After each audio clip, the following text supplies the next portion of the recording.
तसव्वुर कीजिए, एक गहरी खामोश झील जिसका पानी ठहरा हुआ है, जैसे किसी ने वक्त को ही रोक दिया हो।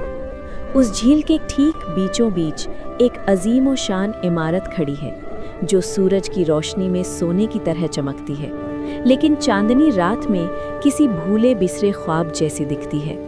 ये बिहार के सासाराम का वो मकबरा है जिसे देखकर एक पल के लिए दिल की धड़कन रुक जाती है।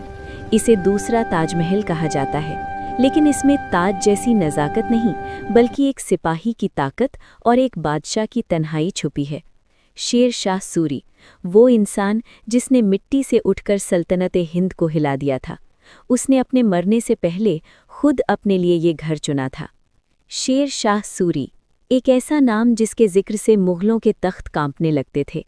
फरीद खान से शेर शाह बनने का सफ़र खून और पसीने से लिखा गया था। उसने सिर्फ रास्ते नहीं, उसने किस्मत की लकीरें बदली थीं। लेकिन इस मकबरे की कहानी तब शुरू होती है जब शेर शाह को एहसास हुआ कि मौत हर फातेह का आखिरी ठिकाना है। उसने चाहा कि उसका मकबरा ऐसा हो जो दुनिया ने कभी न देखा हो। वो चाहता था कि उसकी आखिरी आरामगाह पानी के बीचों बीच हो, शांति का एक ऐसा जजीरा जहां दुनिया का शोर न पहुंच सके। इसका आर्किटेक्चर देखिए, ये इंडो इस्लामिक हुनर का निचोड़ है। ये उस वक्त के मगरूर पठानों को एक जवाब था कि एक अफगान शेर कैसे सोता है। इसका गुंबद इतना बड़ा है कि जब आप इसके नीचे खड़े होकर एक बार अल्लाह पुकारते हैं तो वो गूंज देर तक आपके कानों में साये की तरह घूमती रहती है। लेकिन किस्मत का खेल देखिए, 1545 में कालिंजर के किले पर फतह हासिल करते वक्त एक बारूद के धमाके ने इस शेर को हमेशा के लिए खामोश कर दिया।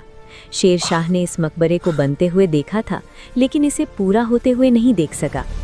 आज भी जब सूरज ढलता है और झील का पानी काला पड़ने लगता है, तो लोग कहते हैं कि मकबरे की दीवारों से एक अजीब सी ठंडक निकलती है।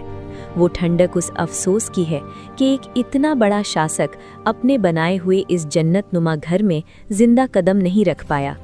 मकबरे के अंदर की खामोशी इतनी गहरी है कि आपको अपनी ही सांस एक शोर लगने लगेगी।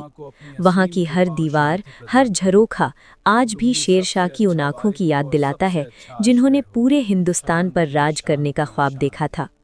मकबरा आज भी खड़ा है, पानी की लहरों में उसका अक्स हिलता है तो ऐसा लगता है जैसे शेर शाह की रूह आज भी उस झील की निगरानी कर रही है। ये सिर्फ पत्थर का मकबरा नहीं है, ये इंसानी हौसले की बुलंदी और मौत की सच्चाई का एक मिलन है।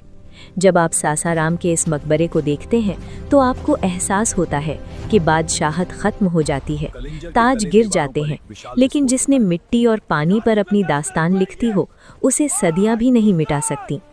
अगली बार जब आप इस पानी के बीच खड़ी इमारत को देखें तो ठहरिए और उस हवा को महसूस कीजिए। शायद वो आपसे कुछ कहना चाहती हो।